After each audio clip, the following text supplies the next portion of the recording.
స్వామి, వీడు నేను చెప్పిన బుడతడు ఇడిగో వీడే నాయనా. కానీ వీణ్ణెలా భరిస్తాను స్వామి? చూడ్డానికి ముద్దుగా ఉన్నా భరించడం కష్టమని ముందే చెప్పాను కదా నాయనా. అయినా నువ్వే పిలవమన్నావు. ఆలోచనలో పడ్డావంటే మాట తప్పుతావేమో అనిపిస్తుంది. మాట తప్పడం గురించి కాదు స్వామి, వీడిని ఎలా భరించాలని ఆలోచిస్తున్నాను. ఒక్కరోజు భరించావనుకో,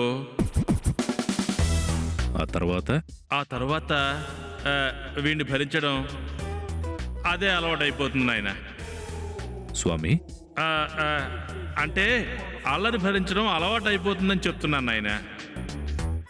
స్వామి, మీరేంటి ఇక్కడికి తీసుకొచ్చారు? ఈయన నాకు తెలుసు కదా. ఓహో, ఇతను నీకు ముందే తెలుసా? బాగా తెలుసు స్వామి. ఈయనింట్లో ఉండడం నాకెందుకో కష్టంగా అనిపిస్తుంది. ఎందుకని? చూడ్డానికేమో ఇదో పెద్ద బంగ్లా, కానీ పలకరించడానికి ఒక్క మనిషి కూడా ఉండరు.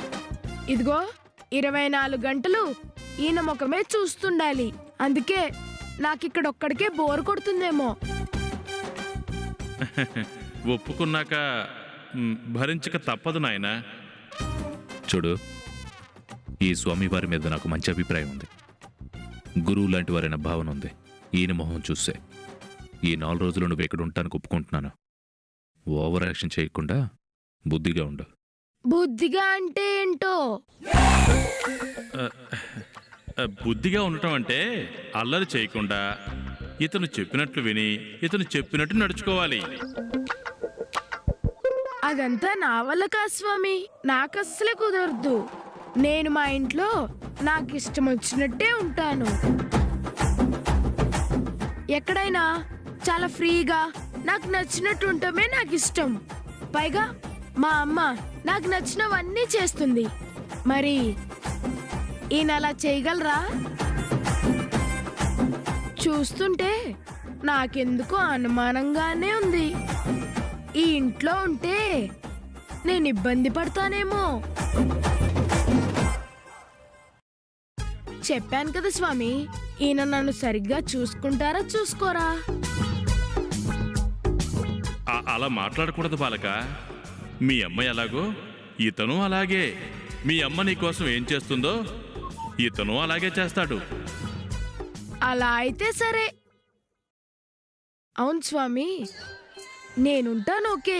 మరి నాకు కావలసినవన్నీ ఇక్కడ ఉంటాయా? ఓ, దానికేం లోటుండదు. వాసుదేవ్ గారు నీకేది కావాలన్నా బాగా చూసుకుంటారు. అయితే ఓకే. వినండి, నేను ఉదయం 6కే లేస్తాను.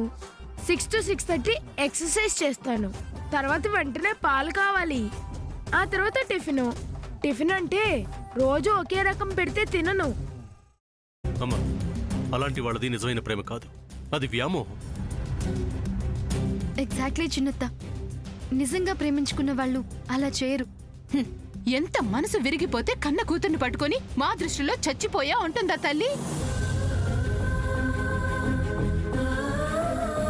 అది సరే అమ్మా, తన కూతురుతో తన మాట అనేటప్పుడు ఆమె మాటల్లో వ్యథ, కళ్ళల్లో బాధ గమనించావమ్మా?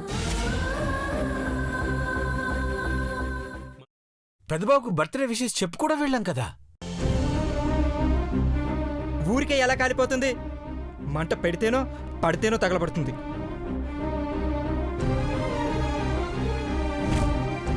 కరెక్ట్ చిన్నబాబు, నీకొచ్చినట్టే నాకు డౌట్ వచ్చింది. పార్వతే షర్టును తగలబెట్టిందనుకుంటా.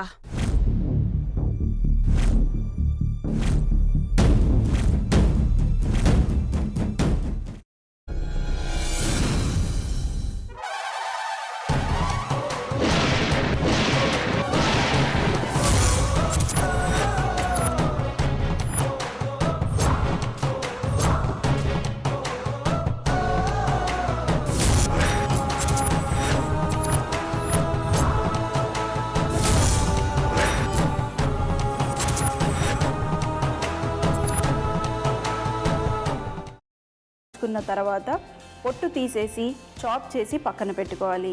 ఒక ప్యాన్లో కొద్దిగా నూనె వేడి చేసి అందులో ఆవాలు, మినప్పప్పు, శనగపప్పు, కరివేపాకు, సన్నగా తరిగి పెట్టుకున్న ఉల్లిపాయలు వేసుకుని 1 నిమిషం పాటు వేయించుకోవాలి. ఆ తర్వాత కాల్చి కట్ చేసి పెట్టుకున్న వంకాయని కూడా అందులో వేసుకుని బాగా మిక్స్ చేసి బౌల్లోకి ట్రాన్స్ఫర్ చేసుకుని అందులో తగినంత చిక్కటి పెరుగు లేదా పల్చటి పెరుగు వేసుకుని మిక్స్ చేసి అన్నంతో కానివ్వండి, చపాతీతో కానివ్వండి సర్వ్ చేసినా చాలా బాగుంటుంది.